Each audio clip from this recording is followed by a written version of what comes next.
Welcome to the Moral Crossroads podcast. We explore engaging topics daily, such as managing negative family dynamics, investing in real estate, starting a new career, learning a new trade, and much more. We invite you to tune in daily on this platform. This podcast shares information on investing, financial tools, moral guidance, clinical insights, and ethical considerations. It is intended for informational purposes only. The content provided does not constitute legal, economic, psychological, or moral advice and should not be interpreted as such. I'm Julie Hayes with my partner, Nathan Gray. Let's deep dive. Ever catch yourself, daydreaming about having this secret stash of cash you could tap into? Oh, yeah. Imagine being able to pay off some huge expense or help family with, a down payment on a house or something. Right. Who wouldn't want that? Exactly. And it turns out that daydream could be a reality for some people.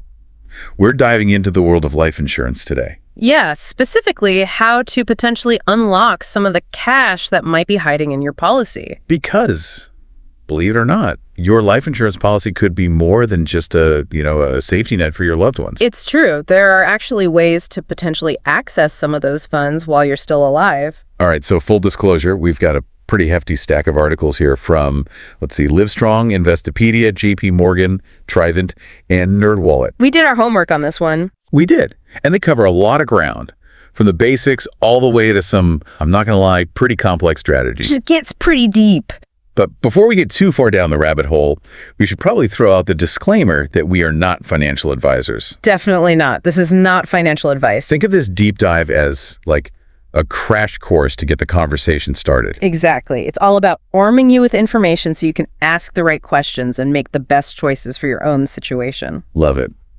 Okay, so Livestrong was really adamant that not all life insurance policies are created equal. We're mainly talking about permanent policies here, right? Like whole life, universal life, those guys. You got it. And that's because those types of policies come with a built-in savings component called, you guessed it, cash value. Cash value. Sounds pretty straightforward, but I have a feeling it's more nuanced than that. Well, it is a bit more involved. Imagine it this way. Every time you make a payment on your premium, a portion of that money goes towards the actual death benefit, right? The payout your beneficiaries get if something happens. Right. But here's the catch. Another portion of that premium gets siphoned off into a separate account, and that's where the magic of cash value happens. That money can actually grow over time. Wait, so it's like having a secret savings account attached to your life insurance policy. That's a great way to put it. It's like a hidden piggy bank that grows alongside your coverage. Okay, that's pretty cool. But how easy is it to actually get your hands on that cash if you need it? I'm picturing a vault with lasers and a fingerprint scanner. Not quite that intense. But it is important to understand the different ways you can access that cash value. And as you might expect, some methods are definitely easier than others. Oh, I bet. All right, let's break it down, starting with the simplest, most straightforward option. What's the easiest way to tap into those funds? Well, if you're just looking to reduce your out-of-pocket expenses, you can actually use your accumulated cash value to pay your future premiums. So it's like you're basically using your savings to pay your bills. Exactly. And this can be super helpful as you get older, maybe heading into retirement. You can keep that coverage without having to drain your income. That makes a lot of sense. It's like setting up an automatic payment from your savings account. But in this case, it's all happening within your life insurance policy. Pretty neat.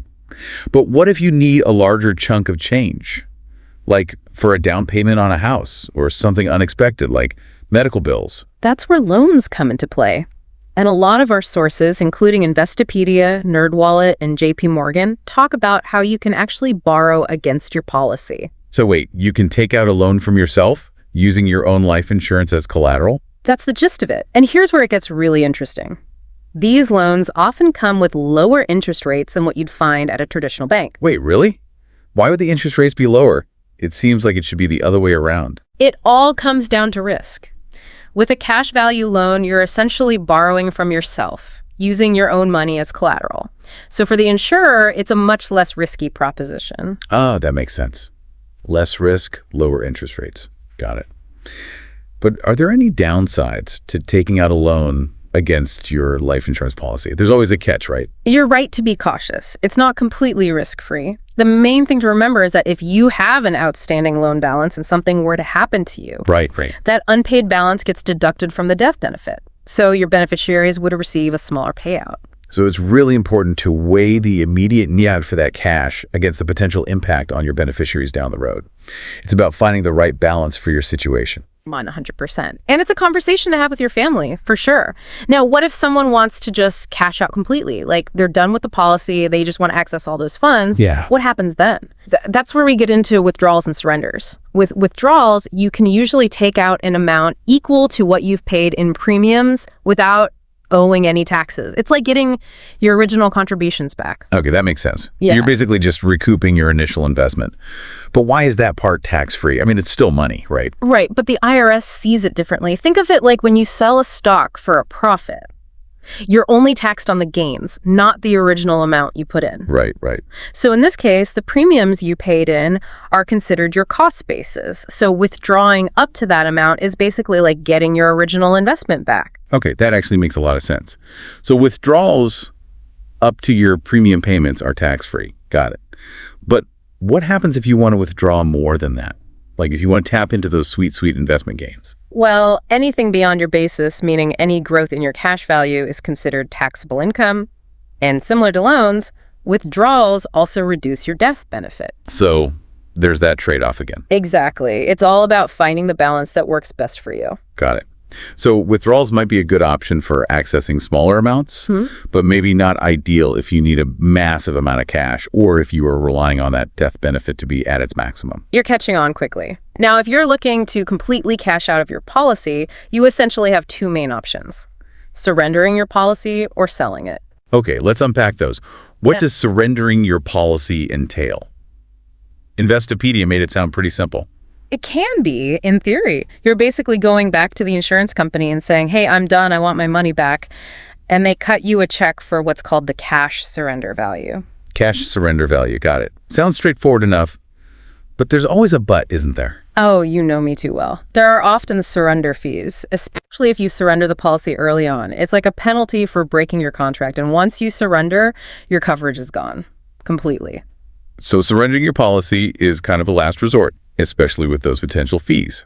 Okay, what about selling your policy? That one sounds a little more intriguing. It can be, especially if you no longer need the life insurance coverage, but want to get more cash than you would by surrendering. This is where the term viatical settlement comes in. Viatical settlement. Okay, that sounds a little intimidating. What even is a viatical settlement? It's actually simpler than it sounds. Basically, you're selling your life insurance policy to a third party.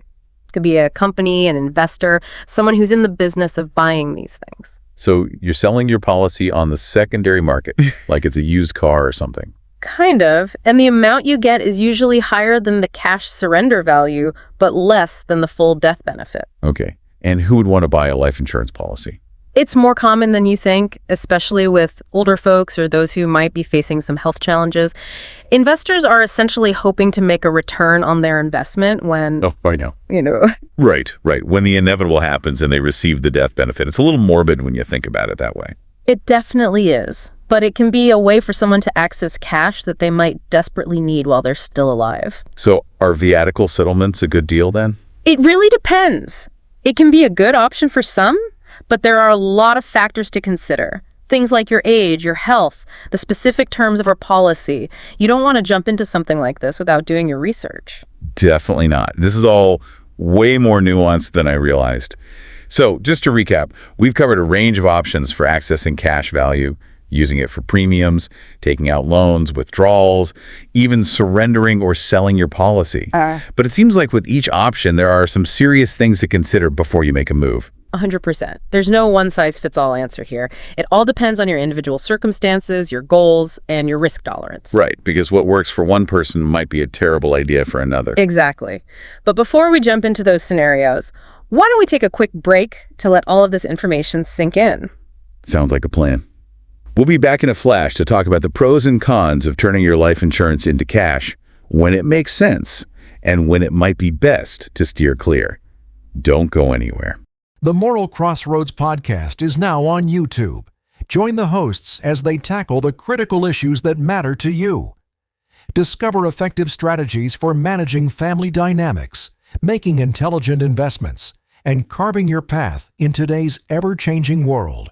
Tune in daily for robust insights and inspiring stories to empower you at every crossroads. Plus, don't miss your chance to promote your work. We have exclusive 10, 15, and 30-second spots for book reviews, business promotions, and more. Contact us on this platform to learn how you can reach our engaged audience. Seize the opportunity. Join us at the Moral Crossroads podcast today. And we are back. Oh, okay. I am still processing all of that. Who knew life insurance could be so fascinating? Right. It's like this whole other side of personal finance that most people don't even realize exists. Totally. But I gotta be honest, my head's spinning a little bit. We've thrown out a lot of information. We have. It can be a lot to digest, for sure. It can. So let's take a step back and break it down a bit. Let's talk about the advantages. Why might someone even consider using their life insurance like this in the first place? Well, for starters, there are potential tax benefits. Oh yeah, JT Morgan and NerdWallet were definitely geeking out over the whole tax-deferred growth thing. Yeah, it's kind of like a superpower of permanent life insurance. Basically, that cash value you're building up, it's growing tax-free. So the government isn't taking a cut every year like they do with, say, a regular savings account. Nope. You only deal with taxes if and when you decide to tap into those funds, like through withdrawals beyond your principal. Ah, so similar to how a 401k or IRA works. Exactly. Your money grows tax-free, and you only pay taxes when you withdraw it later in life, ideally when you're in a lower tax bracket. Okay, so that's a pretty sweet perk. What else? There's got to be more to this, right? Oh, there's more.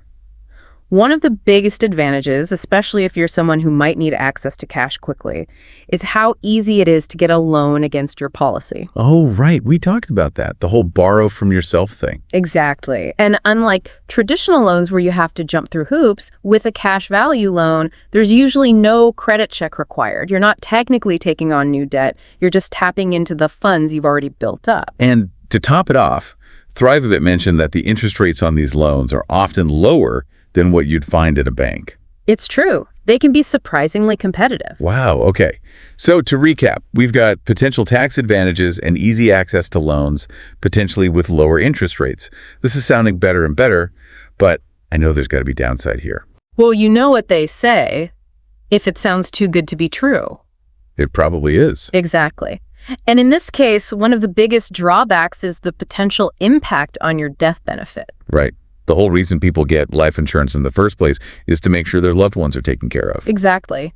And almost every way you access your cash value loans, withdrawals, surrendering the policy, it all ends up reducing that final payout to your beneficiaries. Okay, so it's kind of like a trade-off. That's a good way to put it. You're essentially weighing the immediate benefit of having that cash now against potentially leaving less money to your loved ones down the road. It's a tough decision. And JP Morgan made a really good point. If you're counting on that death benefit to be a certain amount, like to cover your family's expenses or leave a legacy, then tapping into the cash value might not be the right move. It's all about priorities. Now, another potential downside is the cost. Permanent life insurance, especially whole life policies, tends to be a lot more expensive than term life insurance. Yeah, that makes sense. You're paying for lifelong coverage and building up that cash value. So it's like you're getting two financial products in one. Exactly. And that means higher premiums. So if you're working with a tight budget, it might be a challenge. Right. And what about that overfunding thing NerdWallet mentioned? I've heard about that. Isn't that when people try to like supercharge their cash value growth by putting in way more money than the regular premium? You got it. It's a strategy some people use, but it's not without its risks. You're essentially betting big on your life insurance policy performing well as an investment, which isn't always guaranteed. So it's like putting all your eggs in one basket, and that basket is hoping you live a long life. Kind of, yeah. And speaking of risk, Thrivent and Livestrong were both really adamant about this. When it comes to accessing cash value, you really have to read the fine print. Ugh, the fine print. Always where the headaches hide. Tell me about it. Surrender fees, loan interest rates, tax implications, all that stuff can vary widely depending on your specific policy. So what you're saying is, before you even think about touching that cash value, Yeah. you need to really understand the ins and outs of your policy. 100%. And that's where a qualified financial advisor can be incredibly helpful. They can walk you through all those details and help you figure out the best course of action. This is definitely not a DIY project. Definitely not. There's just too much at stake. Okay, so we've talked about why someone might consider using their life insurance as a source of cash, and we've also highlighted some of the potential drawbacks. But now I'm curious, when does this actually make sense? Like, who should be picking up the phone to call their financial advisor about this? Excellent, Tuchen. And that's what we're going to dive into right after this break. Stay with us. Feeling lonely in a new town? Meet Emerson, a young boy grappling with isolation after moving away from the friends he once cherished. But everything changes when he uncovers a miraculous secret in his own backyard. Join Emerson as he embarks on thrilling adventures in a magical realm filled with fantastical creatures and newfound friends. Discover the true meaning of camaraderie and bravery in this enchanting tale. Don't miss out on the journey. Pick up your copy of Emerson's Magical Backyard by author Holly Hunter Harris at barnesandnoble.com today. All right, so we've dug into the nitty-gritty of cash value, weighed the good against the bad, and it's safe to say this whole life insurance as cash thing is, well, it's complicated. To say the least, it's not a simple yes or no answer, that's for sure. Right. It seems like it all comes down to your personal financial goals. Yeah. Right. What you're aiming for, how much risk you're comfortable with, that kind of thing. Absolutely. Your individual circumstances are key. What makes sense for one person might be a terrible idea for another. Totally. So let's say someone's listening and thinking, okay, this sounds interesting, but is this right for me? What are some clues that tapping into your life insurance might actually be a smart move? Well, our sources gave us some good pointers. One thing that both Thrivent and JP Morgan highlighted was if you're someone who's looking for lifelong coverage, but you also want to build some savings at the same time. So it's like a 2-for-1 deal. Yeah, in a way. You get that peace of mind knowing you've got the life insurance coverage, but you're also setting yourself up for the future by building that cash value. It's like having your cake and eating it too. Sort of. Yeah. But we talked about how cash value grows slowly, right? So this isn't some get-rich-quick scheme. Definitely not. This is a long game. You're playing the slow and steady route here. Investopedia was really big on that point. Makes sense. So someone looking for a fast loan to cover, like a sudden expense, they wouldn't find the answer here. Probably not. And there's another thing to consider, too, when it comes to control, or, well, lack of control, I guess. Thrivent pointed out that with whole life insurance, you're not the one calling the shots on how that cash value gets invested. Oh, right. The insurance company manages that money, right? Yep. They handle the investments, and you kind of just trust that they know what they're doing. So it's less hands-on than, say, managing your own stock portfolio or something. Exactly. And for some people, that's a deal breaker. They want to be more in the driver's seat with their investments. I can see that. But for someone who maybe doesn't want the headache of managing all that themselves, it could be kind of nice. Totally. It simplifies things. Plus, JP Morgan even suggested that this hands-off approach can be a good thing for folks who are a little wary of the stock market's ups and downs. Because the growth with whole life is more, predictable. Exactly. It's guaranteed to grow, so you're not subject to those wild stock market swings. Okay, so for someone who values stability, that could be a win. Yeah. But let's flip the script here. When is tapping into your life insurance a definite no? Well, like we've touched on, if you need cash in a hurry, this is probably not the way to go. There are usually better, faster options out there. Livestrong even mentioned things like personal loans or even like selling stuff you own before you even think about touching your life insurance. Yeah, it's definitely worth exploring those avenues first. And it goes without saying, if your main goal is to maximize that death benefit for your family. To provide for your loved ones, yeah. Exactly. If that's your top priority, then keeping those funds intact is usually the smartest move. Because every time you dip into that cash value, you're potentially shrinking what your family will receive later on. Exactly. And we'd be remiss not to mention the cost factor again. Permanent life insurance, especially whole life, it's not cheap. It's an investment in itself. It is. Yeah. So if you're already struggling to make those premium payments, it might be better to hold off on getting too fancy with cash value strategies until your financial situation is more, solid. Right. It's all about working within your means. Right. This has been incredibly eye-opening. We've covered so much ground here. But before we wrap things up, what are some key takeaways our listeners should remember? I think the biggest one is knowledge is power.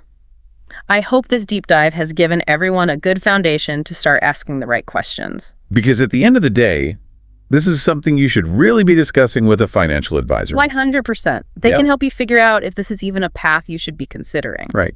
It's all about getting personalized advice. And hey, even if tapping into your life insurance isn't the right move, there are other options out there. Exactly. Don't be afraid to shop around and explore different strategies until you find one that aligns with your goals. This has been amazing. We've learned so much. But, as always, the learning doesn't stop here. So to keep the conversation going, we've got a final thought for everyone to ponder. Could a hybrid approach, where you combine the affordability of term life insurance with a separate, more hands-on investment strategy, be a path worth exploring? Something to think about. Yeah, that's a great question to bring to your financial advisor. We'll leave you all with that to mull over. Yeah. Until next time, happy learning.